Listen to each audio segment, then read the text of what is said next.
हम जैसे लोगों के लिए नहीं बनी है भाई यह दुनिया। जो हमने एहसास हुआ है होश संभालने के बाद कि हमारे मिजाज के लोग नहीं है भाई इस इर्द गिर्द में, लगा है कि हम फेंक दिए गए हैं इस जगह पे सज़ा काटने के लिए। अभी जो कुछ ढांडा ने कहा है, हम में से बहुत लोगों ने अपनी ज़िंदगी में ये महसूस किया होगा।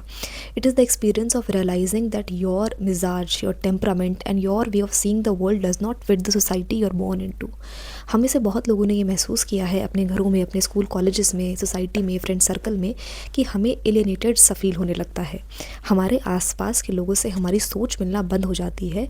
पीपल हु रीड, चाहे फ़िलासफ़ी को पढ़ने वाले, चाहे लिटरेचर, चाहे पोइट्री या फिर अलग अलग पॉलिटिकल थाट्स को पढ़ने वाले लोग, दीज पीपल इनेविटेबली कुछ मुद्दों पर बात करने लगते हैं, जैसे कास्ट डिस्क्रिमिनेशन, जैसे रिलीजियस अथॉरिटी, जैसे पेट्रियार्की, जैसे इनइक्वालिटी या जैसे पार।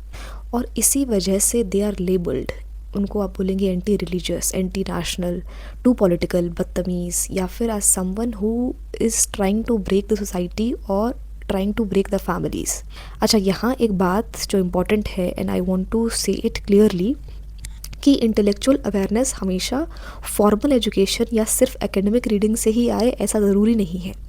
Awareness can come from lived experience, it can come from poetry and music, from शायरी, फ्रॉम लिटरेचर, या from repeatedly witnessing injustice and hypocrisy. Whether Dhanda Nyoliwala is a conventional avid reader is not the point, लेकिन जो वो ideas express कर रहे हैं वो कहीं से तो आए हैं, and they come from exposure, from observation, from engagement with the world beyond inherited beliefs.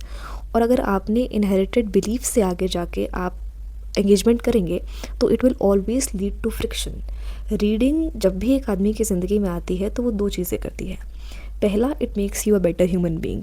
Second, it makes you more alienated. A person who read Ambedkar can not remain loyal to caste. A person who read Premchand वो poverty को romanticise नहीं कर सकता। फैज़ अहमद फैज़ या मुक्तिबोध या दिनकर को पढ़ने वाला can not accept state power at face value.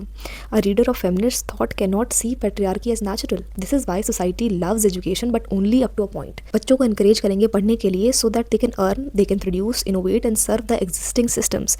लेकिन जैसे ही उस एजुकेशन से उन्हीं सिस्टम्स का क्रिटिक प्रोड्यूस होने लगता है, the moment a student starts questioning the system itself, the student और ह्यूमन बिकम्स अ प्रॉब्लम। तो सभी माता पिता से या फिर टू सोसाइटी एट लार्ज मैं ये कहना चाहती हूँ कि if you send your child to school, there is always a risk they might read Ambedkar, there is always a risk they might read Faz, there is always a risk they might read Marx, they might read Russian literature, या वो feminist thinkers को पढ़ ले। and if they read them they will think, वो question करेंगे ही, वो caste को question करेंगे, वो religion, patriarchy, capitalism को question करेंगे, सरकारों को question करेंगे, they will question even the education system itself. And if you cannot accept this risk, then be honest, do not educate your children, do just burn the books and destroy the libraries. Her society जो ये claim करती है कि हम तो thinkers को honour करते हैं, वो उनको तब तक ही ऑनर करती है जब तक वो उसके लिए डेंजरस ना हो। और जिन लोगों के पास में इन्फ्लुएंस होता है, चाहे वो आर्टिस्ट हो, राइटर्स हो, म्यूजिशियंस हो, फिलोसफर्स हो, they are tolerated only until they start giving others food for thought. Even if they can not change society, the fact that they can make people think is enough to provoke hostility. तो जब ढांडा कहते हैं यहाँ हमारे मिजाज के लोग नहीं हैं, वो खुद को आइसोलेट नहीं कर रहे हैं। He is describing a world that can tolerate obedience but not criticism of its own foundation.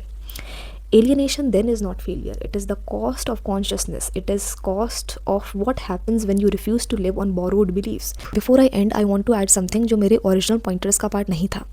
In fact मैंने अपना पूरे पॉइंटर्स पहले ही डिसाइड कर लिए थे, लेकिन मुझे रिकॉर्डिंग करने का टाइम नहीं मिल रहा था.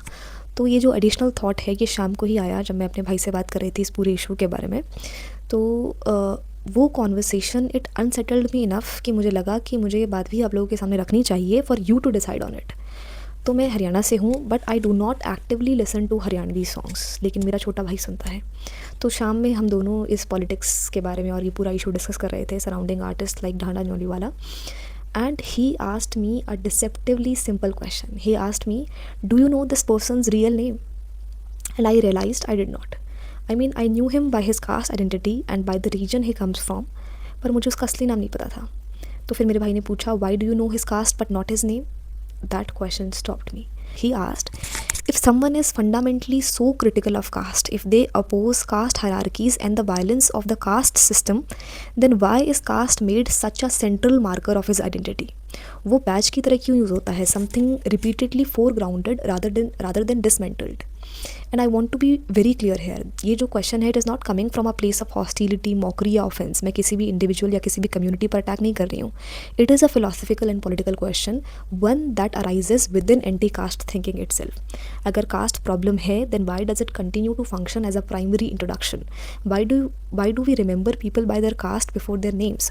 और ये कोई मोरल एक्यूजेशन नहीं है, it is a structural question and of course this does not invalidate anti caste critique, लेकिन वो उसको कॉम्प्लिकेट करता है। It demands deeper honesty. Perhaps this is where alienation deepens further, क्योंकि क्रिटिक में भी तो कॉन्ट्रडिक्शन रहती ही हैं, और जो सच्चा थिंकिंग माइंड है वो इन कॉन्ट्रडिक्शन को इग्नोर नहीं करता है या उसे नहीं करना चाहिए।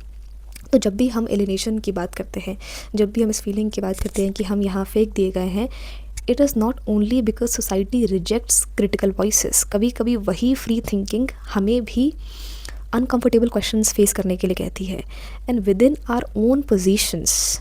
और जो ये वाले सवाल होते हैं उनके कोई इजी आंसर्स नहीं होते, लेकिन refusing to ask them would be far more dangerous than sitting with the discomfort they create, right?